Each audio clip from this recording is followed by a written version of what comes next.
Chapter 6, in which the occurrence of the accident mentioned in the last chapter affords an opportunity to a couple of gentlemen to tell stories against each other.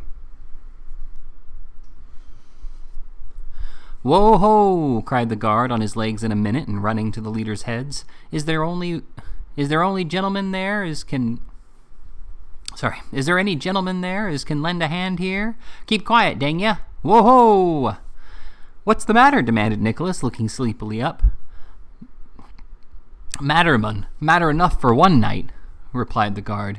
"Dang the well-eyed bay. He's gone mad with glory, I think. Curse to courch is over. Here, can't you lend a hand? Dang it. I'd ha' done it if all my bones are broken." "Here," cried Nicholas, staggering to his feet. "I'm ready. I'm only a little abroad, that's all." "Hold him tight," cried the guard, "while our coot traces. Hang on to them somehow.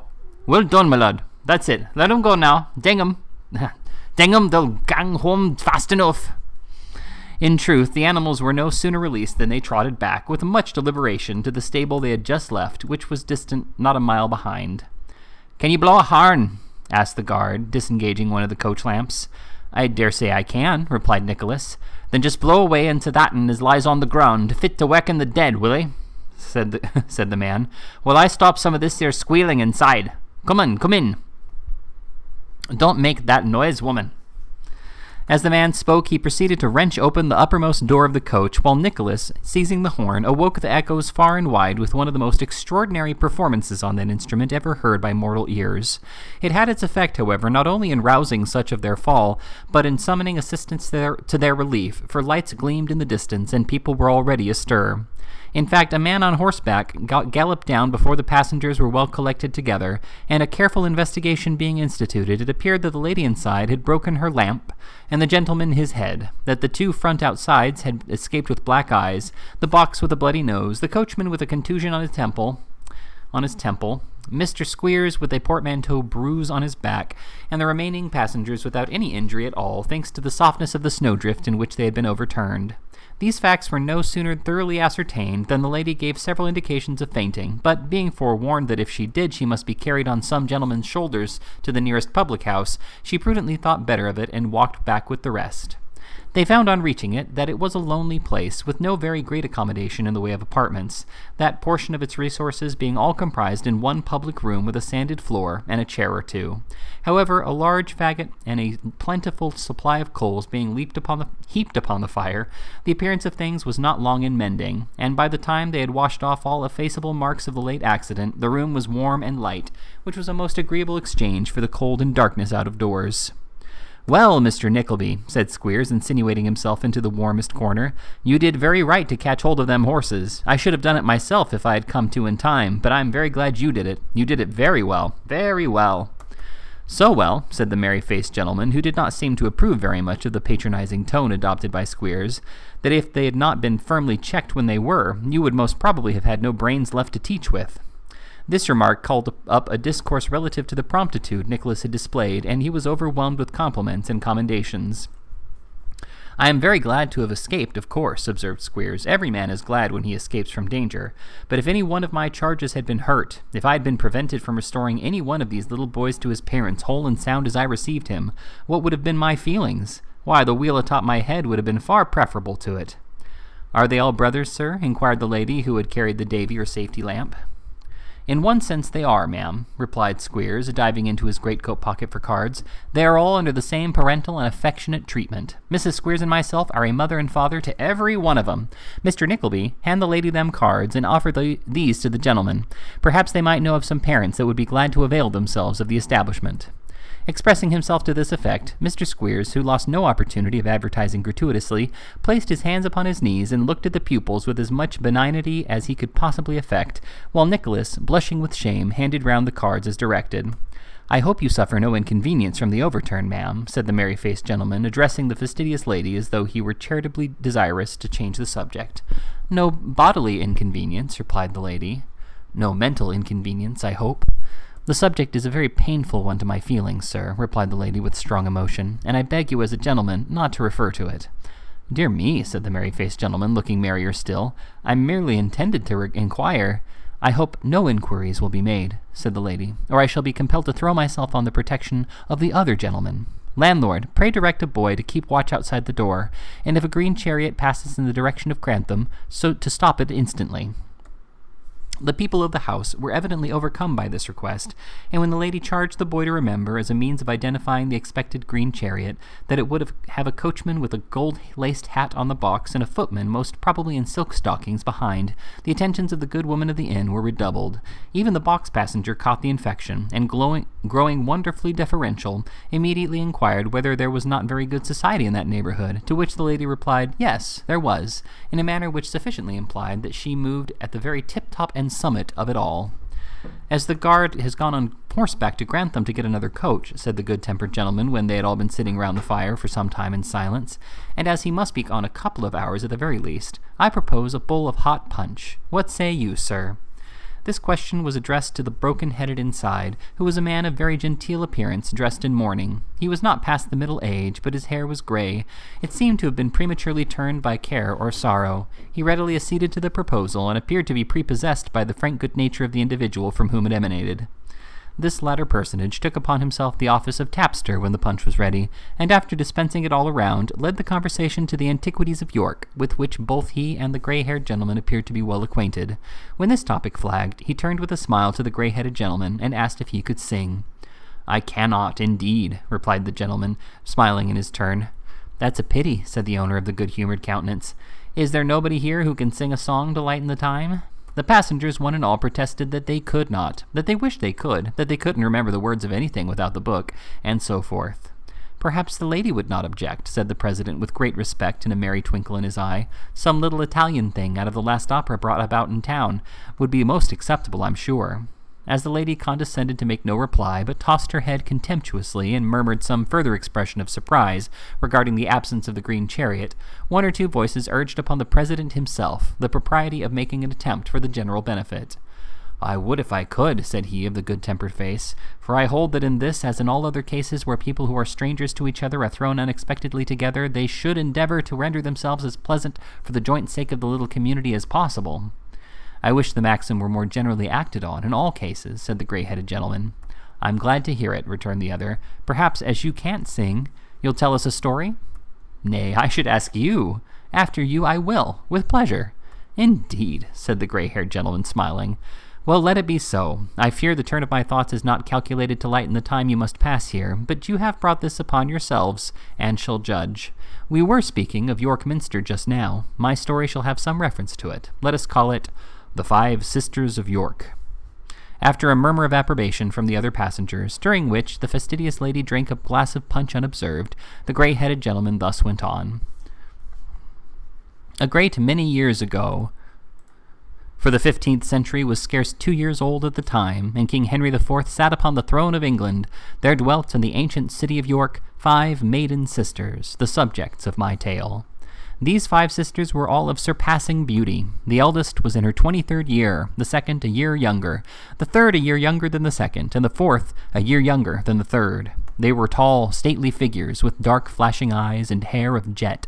Dignity and grace were in their every movement, and the fame of their great beauty had spread through all the country round. But if the 4 elder sisters were lovely, how beautiful was the youngest, a fair creature of 16. The blushing tints and the soft bloom on the fruit, or the delicate painting on the flower, are not more exquisite than was the blending of the rose and lily in her gentle face, or the deep blue of her eye. The vine in all its elegant luxuriance is not more graceful than were the clusters of rich brown hair that sported round her brow. If we all had hearts like those which beat so lightly in the bosoms of the young and beautiful, what a heaven this earth would be! If, while our bodies grow old and withered, our hearts could but retain their early youth and freshness, of what avail would be our sorrows and sufferings? But the faint image of Eden, which is stamped upon them in childhood, chafes and rubs in our rough struggles with the world, and soon wears away, too often to leave nothing but a mournful blank remaining. The heart of this fair girl bounded with joy and gladness. Devoted attachment to her sisters and a fervent love of all beautiful things in nature were its pure affections. Her gleesome voice and merry laugh were the sweetest music of their home. She was its very light and life. The brightest flowers in the garden were reared by her. The caged birds sang when they heard her voice, and pined when they missed its sweetness. Alice, dear Alice, what living thing within the sphere of her gentle witchery could fail to love her? You may seek in vain now for the spot on which these sisters lived, for their very names have passed away, and dusty antiquaries tell of them as of a fable. But they dwelt in an old wooden house, old even in those days, with overhanging gables and balconies of rudely carved oak, which stood within a pleasant orchard and was surrounded by a rough stone wall, whence a stout archer might have winged an arrow to St. Mary's Abbey. The old abbey flourished then, and the 5 sisters living on its fair domains paid yearly dues to the black monks of St. Benedict, to which fraternity it belonged. It was a bright and sunny morning in the pleasant time of summer, when one of those black monks emerged from the abbey portal and bent his steps towards the house of the fair sisters. Heaven above was blue, and earth beneath was green. The river glistened like a path of diamonds in the sun. The birds poured forth their songs from the shady trees. The lark soared high above the waving corn, and the deep buzz of insects filled the air. Everything looked gay and smiling, but the holy man walked gloomily on, with his eyes bent upon the ground. The beauty of the earth is but a breath, and man is but a shadow. What sympathy should a holy preacher have with either?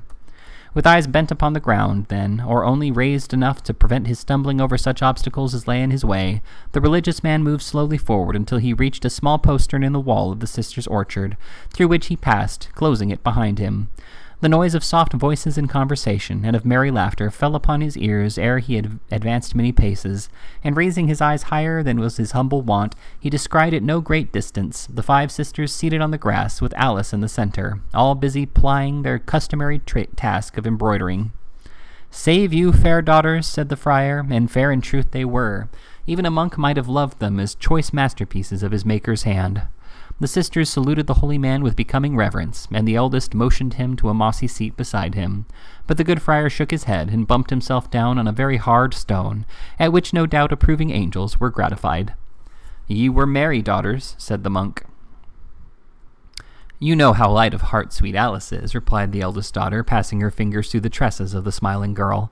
"And what joy and cheerfulness it wakes up within us to see all nature beaming in brightness and sunshine, father," added Alice, blushing beneath the stern look of the recluse.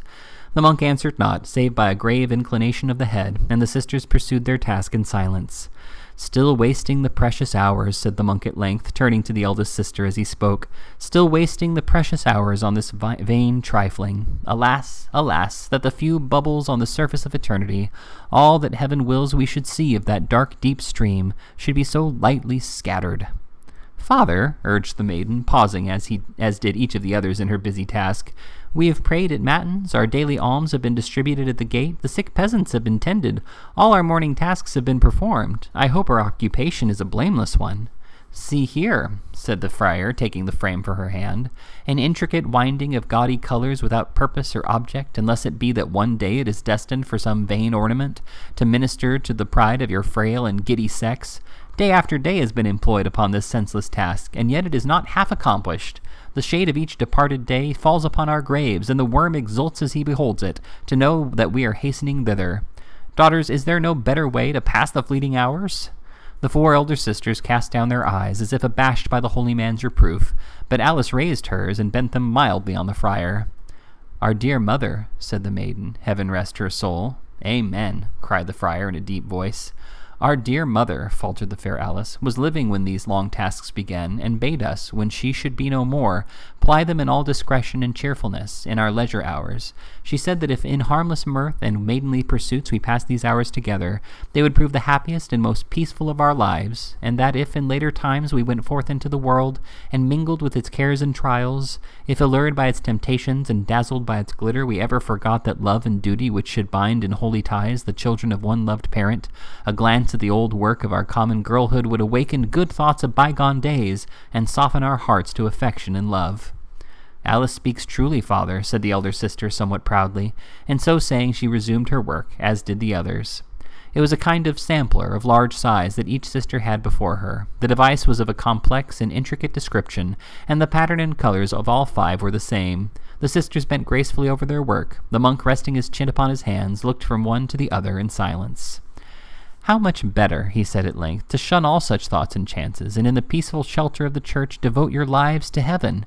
Infancy, childhood, the prime of life, and old age wither as rapidly as they crowd upon each other. Think how human dust rolls onward to the tomb, and turning your faces steadily towards that goal, avoid the cloud which takes its rise among the pleasures of the world, and cheats the senses of their votaries. The veil, daughters, the veil. Never, sisters, cried Alice. Barter not the light and air of heaven, and the freshness of earth, and all the beautiful things which breathe upon it for the cold cloister and the cell.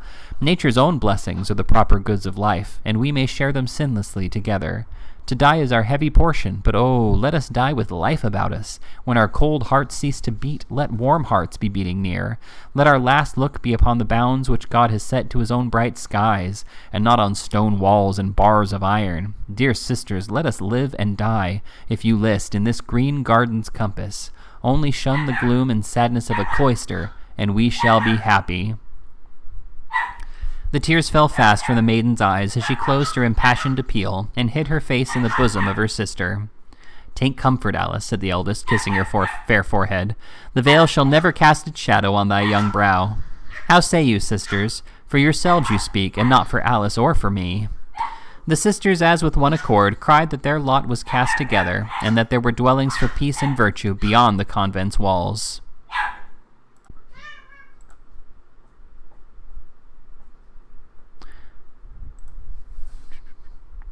"Father," said the eldest lady, rising with dignity, "you hear our final resolve. The same pious care which enriched the Abbey of St. Mary, and left us orphans to its holy guardianship, directed that no constraint should be imposed upon our inclinations, but that we should be free to live according to our choice. Let us hear no more of this, we pray you. Sisters, it is nearly noon. Let us take shelter until evening." With a reverence to the friar, the lady rose and walked towards the house, hand in hand with Alice, and the other sisters followed. The holy man, who had often urged the same point before, but never had met with so direct a repulse, walked some little distance behind, with his eyes bent upon the earth, and his lips moving as if in prayer. As the sisters reached the porch, he quickened his pace and called upon them to stop. "Stay," said the monk, raising his right hand in the air, and directing an angry glance by turns at Alice and the eldest sister. "Stay and hear from me what these recollections are, which you would cherish above eternity, and awaken, if in mercy they slumbered, by means of idle toys. The memory of earthly things is charged in afterlife with bitter disappointment, affliction, death, with dreary change and wasting sorrow. The time will one day come when a glance at those unmeaning baubles will tear open deep wounds in the hearts of some among you, and strike to your inmost souls. When that hour arrives, and mark me, come it will, turn from the world to which you clung, to that refuge which you spurned. Find me the cell which shall be colder than the fire of mortals grows, when dimmed by calamity and trial, and there weep for the dreams of youth. These things are heaven's will, not mine," said the friar, subduing his voice as he looked round upon the shrinking girls. "The Virgin's blessing be upon you, daughters." With these words he disappeared through the postern, and the sisters hastening into the house were seen no more that day. But nature will smile, though priests may frown, and next day the sun shone brightly, and on the next, and the next again.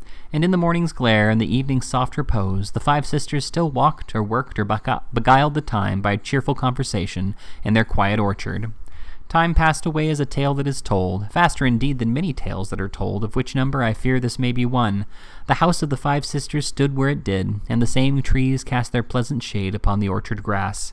The sisters too were there, and lovely as at first, but a change had come over their dwelling. Sometimes there was the clash of armor, and the gleaming of the moon on caps of steel, and at others jaded coursers were spurred up to the gate, and a female form glided hurriedly forth as if eager to demand tidings of the weary messenger. A goodly train of knights and ladies lodged one night within the abbey walls, and next day rode away, with two of the fair sisters among them. Then horsemen began to come, less frequently, and seemed to bring bad tidings when they did, and at length they ceased to come at all, and footsore peasants slunk to the gate after sunset and did their errand there by stealth. Once a vassal was dispatched in haste to the abbey at dead at night, and when morning came there were sounds of woe and wailing in the sisters' house, and after this a mournful silence fell upon it, and knight or lady, horse or armor, was seen about it no more. There was a sullen darkness in the sky, and the sun had gone angrily down, tinting the dull clouds with the last traces of its wrath, when the same black monk walked slowly on with folded arms within a stone's throw of the abbey. A blight had fallen on the trees and shrubs, and the wind, at length beginning to break the unnatural stillness that had prevailed all day, sighed heavily from time to time, as though foretelling in grief the ravages of the coming storm. The bat skimmed in fantastic flights through the heavy air, and the ground was alive with crawling things whose instinct brought them forth to swell and fatten in the rain. No longer were the friar's eyes directed to the earth. They were cast abroad and roamed from point to point, as if the gloom and desolation of the scene found a quick response in his own bosom. Again he paused near the sister's house, and again he entered by the postern. But not again did his ears encounter the sound of laughter, or his eyes rest upon the beautiful figures of the 5 sisters. All was silent and deserted. The boughs of the trees were bent and broken, and the grass had grown long and rank. No light feet had pressed it for many, many a day. With the indifference or abstraction of one well accustomed to the change, the monk glided into the house and entered a low, dark room. 4 sisters sat there. Their black garments made their pale faces wither whiter still, and time and sorrow had worked deep ravages. They were stately yet, but the flush and pride of beauty were gone. And Alice, where was she? In heaven. The monk, even the monk, could bear with some grief here, for it was long since these sisters had met, and there were furrows in their blanched faces which years could never plough. He took his seat in silence and motioned them to continue their speech. "They are here, sisters," said the elder lady in a trembling voice. "I have never borne to look upon them since, and now I blame myself for my weakness. What is there in her memory that we should dread? To call up her old days shall be a solemn pleasure yet." She glanced at the monk as she spoke, and opening a cabinet, brought forth the 5 frames of work, completed long before. Her step was firm, but her hand trembled as she produced the last one, and when the feelings of the other sisters gushed forth at sight of it, her pent-up tears made way, and she sobbed, "God bless her." The monk rose and advanced towards them. "It was almost the last thing she touched in health," he said in a low voice. "It was," cried the elder lady, weeping bitterly. The monk turned to the second sister. "The gallant youth who looked into thine eyes and hung upon thy very breath, when first he saw the intent upon this pastime, lies buried on a plain whereof the turf is red with blood. Rusty fragments of armor, once brightly burnished, lie rotting on the ground, and are as little distinguishable for his as are the bones that crumble in the mold." The lady groaned and wrung her hands. "The policy of courts," he continued, turning to the 2 other sisters, "drew ye from your peaceful home to scenes of revelry and splendor. The same policy and the restless ambition of proud and fiery men have sent ye back, widowed maidens and humbled outcasts. Do I speak truly?" The sobs of the 2 sisters were their only reply. "There is little need," said the monk with a meaning look, "to fritter away the time in gewgaws that shall raise up the pale ghosts of hopes of early years. Bury them, heap penance and mortification on their heads, keep them down, and let the convent be their grave." The sisters asked for 3 days to deliberate, and felt that night as though the veil were indeed the fitting shroud for their dead joys. But morning came again, and though the boughs of the orchard trees drooped and ran wild upon the ground, it was the same orchard still. The grass was coarse and high, but there was yet the spot on which they had so often sat together when change and sorrow were but names. There was every walk and nook which Alice had made glad, and in the minster nave was one flat stone beneath which she slept in peace. And could they, remembering how her young heart had sickened at the thought of cloistered walls, look upon her grave in garbs which would chill the very ashes within it? Could they bow down in prayer, and when all heaven turned to hear them, bring the dark shade of sadness on one angel's face? No. They sent abroad to artists of great celebrity in those times, and having obtained the church's sanction to their work of piety, caused to be executed in 5 large compartments of richly stained glass a faithful copy of their old embroidery work. These were fitted into a large window, until that time bare of ornament, and when the sun shone brightly, as she had so well loved to see it, the familiar patterns were reflected in their original colors, and throwing a stream of brilliant light upon the pavement, fell warmly on the name of Alice.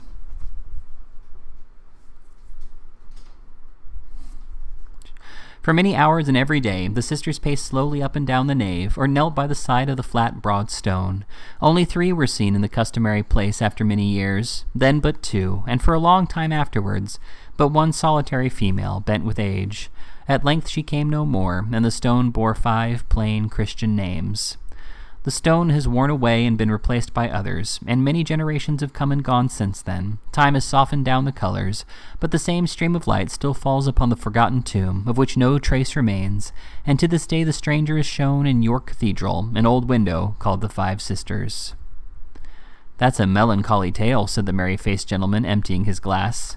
"It is a tale of life, and life is made up of such sorrows," returned the other courteously, but in a grave and sad tone of voice. "There are shades in all good pictures, but there are lights, too, if we choose to contemplate them," said the gentleman with a merry face. "The youngest sister in your tale was always light-hearted." "And died early," said the other gently. "She would have died earlier, perhaps, had she been less happy," said the first speaker with much feeling. "Do you think the sisters who loved her so well would have grieved the less if her life had been one of gloom and sadness? If anything could soothe the first sharp pain of a heavy loss, it would be, with me, the reflection that those I mourned by being innocently happy there, and loving all about them, had prepared themselves for a purer and happier world. The sun does not shine upon this fair earth to meet frowning eyes, depend upon it." "I believe you are right," said the gentleman who had told the story. "Believe?" retorted the other. "Can anybody doubt it? Take any subject of sorrowful regret, and see with how much pleasure it is associated. The recollection of past pleasure may become pain." "It does," interposed the other. "Well, it does. To remember happiness which cannot be restored is pain, but of a softened kind. Our recollections are unfortunately mingled with much that we deplore, and with many actions which we bitterly repent. Still, in the most checkered life, I firmly think there are so many little rays of sunshine to look back upon that I do not believe any mortal, unless he had put himself without the pale of hope, would deliberately drain a goblet of the waters of Lethe if he had it in his power." "Possibly you are correct in that belief," said the gray-haired gentleman after a short reflection. "I am inclined to think you are." "Why then," replied the other, "the good in this state of existence preponderates over the bad. Let miscalled philosophers tell us what they will. If our affections be tried, our affections are our consolation and comfort, and memory, however sad, is the best and purest link between this world and a better. But come, I'll tell you a story of another kind." After a very brief silence, the merry-faced gentleman sent round the punch, and glancing slyly at the fastidious lady, who seemed desperately apprehensive that he was going to relate something improper, began. The Baron of Grogzwig, the Baron von Koldwithout of Grogzwig in Germany, was as likely a young baron as you would wish to see. I needn't say that he lived in a castle, because that's of course. Neither need I say that he lived in an old castle, for what German baron ever lived in a new one? There were many strange circumstances connected with this venerable building, among which not the least startling and mysterious were, that when the wind blew, it rumbled in the chimneys, or even howled among the trees in the neighboring forest, and that when the moon shone, she found her way through certain small loopholes in the wall, and actually made some parts of the wide halls and galleries quite light, while she left others in gloomy shadow. I believe that one of the baron's ancestors, being short of money, had inserted a dagger in a gentleman who called one night to ask his way, and it was supposed that these miraculous occurrences took place in consequence.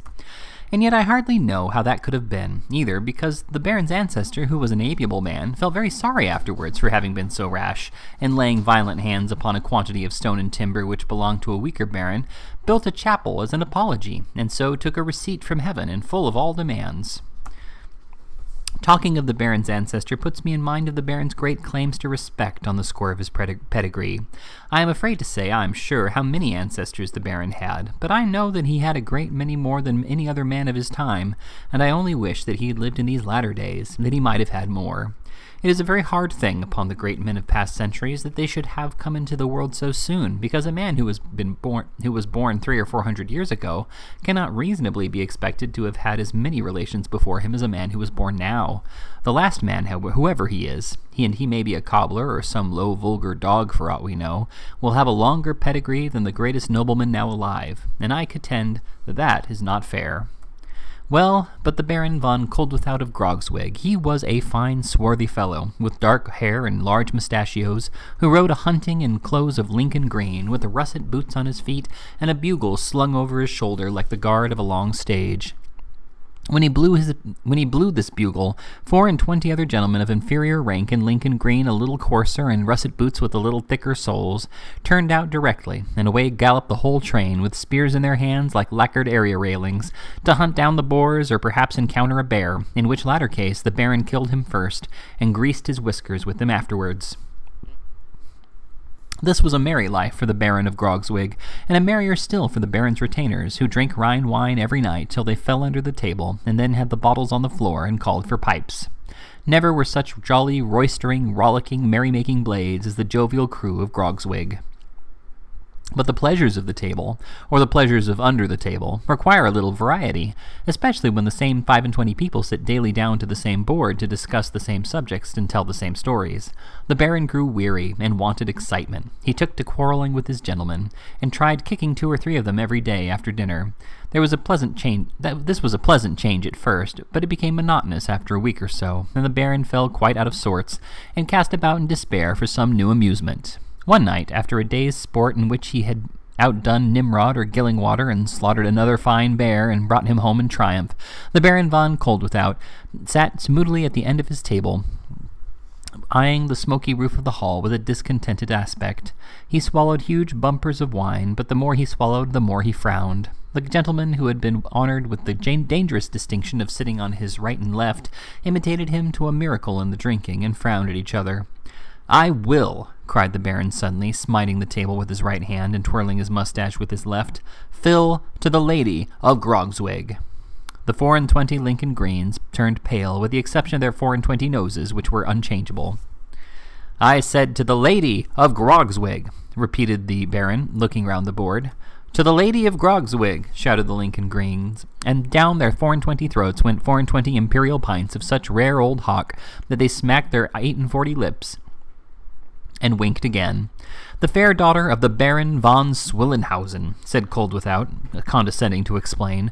"We will demand her in marriage of her father ere the sun goes down tomorrow. If he refuse our suit, we will cut off his nose." A hoarse murmur arose from the company. Every man touched first the hilt of his sword, and then the tip of his nose with appalling significance.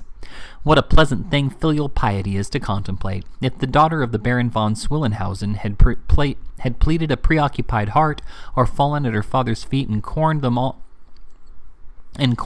in salt tears, or only fainted away and complimented the old gentleman in frantic ejaculations, the odds are 100 to 1, but Swillenhausen Castle would have been turned out at window, or rather the Baron turned out at window and the castle demolished. The damsel held her peace, however, when an early messenger bore the request to von Koldwithout next morning, and modestly retired to her chamber, from the casement of which she watched the coming of the suitor and his retinue. She was no sooner assured that the horseman with the large mustachios was her proffered husband than she hastened to her father's presence and expressed her readiness to sacrifice herself to secure his peace. The venerable Baron caught his child to his arms and shed a wink of joy. There was great feasting at the castle that day. The 24 Lincoln greens of von Koldwithout exchanged vows of eternal friendship with 12 Lincoln greens of von Swillenhausen, and promised the old Baron that they would drink his wine, till all was blue, meaning probably until their whole countenances had acquired the same tint as their noses. Everybody slapped everybody else's back when their time for parting came, and the Baron von Koldwithout and his followers rode gaily home. For 6 mortal weeks the bears and boars had a holiday. The houses of Koldwithout and Swillenhausen were united, the spears rusted, and the Baron's bugle grew hoarse for lack of blowing. Those were great times for the 24, but alas, their high and palmy days had taken boots to themselves, and were already walking off. "My dear," said the Baroness. "My love," said the Baron. "Those coarse, noisy men." "Which, ma'am?" said the Baron, starting. The Baroness pointed from the window at which they stood to the courtyard beneath, where the unconscious Lincoln greens were taking a copious stirrup cup, preparatory to issuing forth after a boar or two. "My hunting train, ma'am," said the Baron. "Disband them, love," murmured the Baroness. "Disband them?" cried the Baron in amazement. "To please me, love," replied the Baroness. "To please the devil, ma'am," answered the Baron. Whereupon the Baroness uttered a great cry, and swooned away at the Baron's feet. What could the Baron do? He called for the lady's maid and roared for the doctor, and then rushing into the yard, kicked the 2 Lincoln greens who were the most used to it, and cursing all the others around, bade them go, but never mind where. I don't know the German for it, but I would put it delicately that way. It is not for me to say by what means or by what degrees some wives manage to keep down some husbands as they do, although I may have my private opinion on the subject, and may think that no member of Parliament ought to be married, inasmuch as 3 married members out of every 4 must vote according to their wives' consciences, if there be such things, and not according to their own. All I need say just now is that the Baroness von Coldwithout somehow or other acquired great control over the Baron von Coldwithout, and that, little by little, and bit by bit, and day by day, and year by year, the Baron got the worst of some disputed question, or was slyly unhorsed from some old hobby, and that by the time he was a fat, hearty fellow of 48 or thereabouts, he had no feasting, no revelry, no hunting train, and no hunting, nothing in short that he liked, or used to have, and that although he was as fierce as a lion, and as bold as brass, he was decidedly snubbed and put down by his own lady, in his own castle of Grogzwig. Nor was this the whole extent of the Baron's misfortunes. About a year after his nuptials, there came into the world a lusty young Baron in whose honor a great many fireworks were let off, and a great many dozens of wine drunk. But next year there came a young Baroness, and next year another young Baron, and so on, every year, either a Baron or Baroness, and one year both together, until the Baron found himself the father of a small family of 12. Upon every one of these anniversaries, the venerable Baroness von Swillenhausen was nervously sensitive for the well-being of her child, the Baroness von Coldwithout, and although it was not found that the good lady ever did anything material towards contributing to her child's recovery, still she made it a point of duty to be as nervous as possible at the castle of Grogzwig, and to divide her time between moral observations on the Baron's housekeeping and bewailing the hard lot of her unhappy daughter. And if the Baron of Grogzwig, a little hurt and irritated at this, took heart, and ventured to suggest that his wife was at least no worse off than the wives of other barons, the Baroness von Swillenhausen begged all persons to take notice that nobody but she sympathized with her dear daughter's sufferings, upon which her relations and friends remarked that to be sure she did cry a great deal more than her son-in-law, and that if there were a hard-hearted brute alive, it was that Baron of Grogzwig. The poor Baron bore it all as long as he could, and when he could bear it no longer, he lost his appetite and his spirits, and sat himself gloomily and dejectedly down. But there were worse troubles yet in store for him, and as they came on, his melancholy and sadness increased. Times changed. He got into debt. The Grogzwig coffers ran low, though the Swillenhausen family had looked upon them as inexhaustible, and just when the Baroness was on the point of making a 13th addition to the family pedigree, von Coldwithout discovered that he had no means of replenishing them. "I don't see what is to be done," said the Baron. "I think I'll kill myself." This was a bright idea. The Baron took an old hunting knife from a cupboard hard by, and having sharpened it upon his boot, made what boys call an offer at his throat. "Ahem," said the Baron, stopping short. Perhaps it's not sharp enough." The Baron sharpened it again, and made another offer, when his hand was arrested by a loud screaming among the young barons and baronesses, who had a nursery in an upstairs tower with iron bars outside the window to prevent their tumbling out into the moat. "If I had been a bachelor," said the Baron, sighing, "I might have done it 50 times over without being interrupted. Hello, put a flask of wine and the largest pipe in the little vaulted room behind the hall." One of the domestics, in a very kind manner, executed the Baron's order in the course of half an hour or so, and von Coldwithout, being apprised thereof, strode to the vaulted room, the walls of which, being of dark shining wood, gleamed in the light of the blazing logs which were piled upon the hearth. The bottle and pipe were ready, and upon the whole the place looked very comfortable. "Leave the lamp," said the Baron. "Anything else, my dear? My lord?" inquired the domestic. "The room," replied the Baron. The domestic obeyed, and the Baron locked the door. "I'll smoke a last pipe," said the Baron, "and then I'll be off." So, putting the knife upon the table till he wanted it, and tossing off a goodly measure of wine, the Lord of Grogzwig threw himself back in his chair, and stretched his legs out before the fire, and puffed away. He thought about a great many things, about his present troubles and past days of bachelorship, and about the Lincoln Greens, long since dispersed up and down the country, no one knew whither, with the exception of 2 who had been unfortunately beheaded, and 4 who had killed themselves with drinking. His mind was running upon bears and boars, when, in the process of draining his glass to the bottom, he raised his eyes and saw, for the first time, and with unbounded astonishment, that he was not alone. No, he was not, for on the opposite side of the fire there sat with folded arms a wrinkled, hideous figure, with deeply sunk and bloodshot eyes, and an immensely long, cadaverous face, shadowed by jagged and matted locks of coarse black hair. He wore a kind of tunic of a dull bluish color, which the Baron observed on regarding it attentively, was clasped or ornamented down the front with coffin handles. His legs, too, were encased in coffin plates, as though in armor, and over his left shoulder he wore a short, dusky cloak, which seemed made of a remnant of some pall. He took no notice of the Baron, but was intently eyeing the fire. "Hello," said the Baron, stamping his foot to attract attention. "Hello," replied the stranger, moving his eyes towards the Baron, but not his face or himself. "What now?" "What now?" replied the Baron, nothing daunted by this hollow voice and lustreless eyes. "I should ask that question. How did you get here?"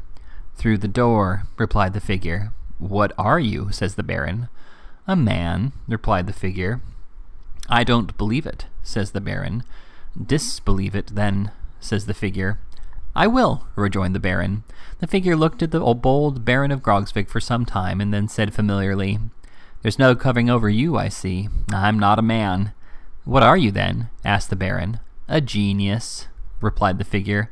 "You don't look much like one," returned the Baron scornfully.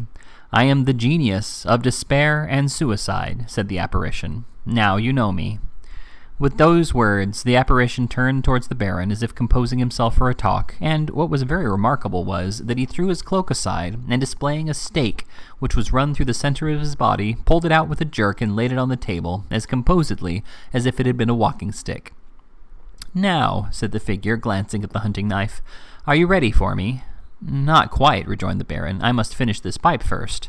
"Look sharp, then," said the figure. "You seem in a hurry," said the Baron. "Why, yes, I am," answered the figure. "They're doing a pretty brisk business in my way over in England and France just now, and my time is a good deal taken up." "Do you drink?" said the Baron, touching the bottle with the bowl of his pipe. "9 times out of 10, and then very hard," rejoined the figure dryly. "Never in moderation?" asked the Baron. "Never," replied the figure with a shudder. "That breeds cheerfulness." The Baron took another look at his new friend, whom he thought an uncommonly queer customer, and at length inquired whether he took any active part in such little proceedings as that which he had in contemplation. "No," replied the figure evasively, "but I am always present." "Just to see fair, I suppose," said the Baron. "Just that," replied the figure, playing with his stake and examining the ferrule. "Be as quick as you can, will you, for there's a young gentleman who is afflicted with too much money and leisure wanting me now, I find." "Going to kill himself because he has too much money?" exclaimed the Baron, quite tickled. "Ha ha, that's a good one." This was the first time the Baron had laughed for many a long day. "I say," expostulated the figure, looking very much scared, "don't do that again." "Why not?" demanded the Baron. "Because it gives me pain all over," replied the figure. "Sigh as much as you please. That does me good."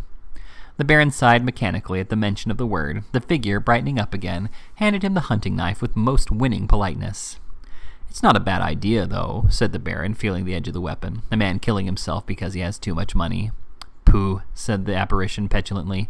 "No better than a man's killing himself because he has none or little." Whether the genius unintentionally committed himself in saying this, or whether he thought the Baron's mind was so thoroughly made up that it didn't matter what he said, I have no means of knowing. I only know that the Baron stopped his hand all of a sudden, opened his eyes wide, and looked as if quite a new light had come upon him for the first time.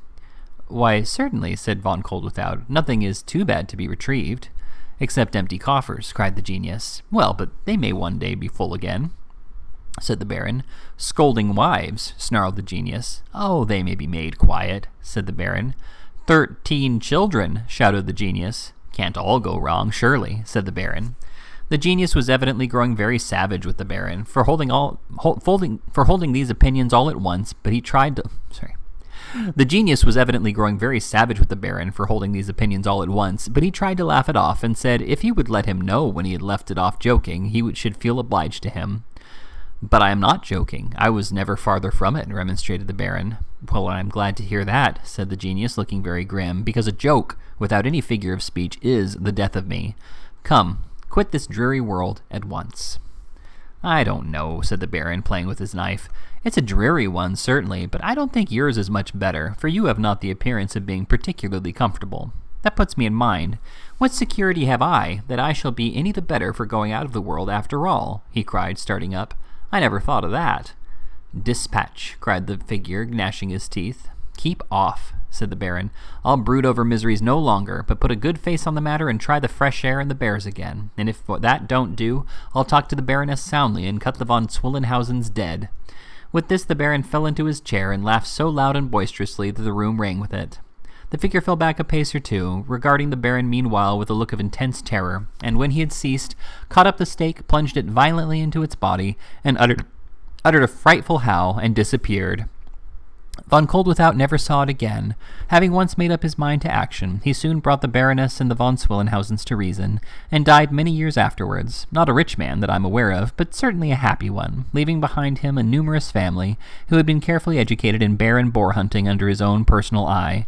And my advice to all men is, that if ever they become hipped in melancholy from similar causes, as very many men do, they look at both sides of the question, applying a magnifying glass to the best one, and if they still feel tempted to retire without leave, that they smoke a large pipe and drink a full bottle first, and profit by the laudable example of the Baron of Grogzwig. "The fresh coach is ready, ladies and gentlemen, if you please," said a new driver looking in. This intelligence caused the punch to be finished in a great hurry, and prevented any discussion relative to the last story. Mr. Squares was observed to draw the grey-headed gentleman on one side, and to ask a question with great apparent interest. It bore reference to the 5 Sisters of York, and was in fact an inquiry whether he could inform him how much per annum the Yorkshire convents got in those days with their boarders. The journey was then resumed. Nicholas fell asleep towards morning, and when he awoke, found with great regret that during his nap, both the Baron of Grogzwig and the grey-haired gentleman had got down and were gone. The day dragged on uncomfortably enough. At about 6 o'clock that night, he and Mr. Squares and the little boys and their united luggage were all put down together at the George and New Inn, Greta Bridge.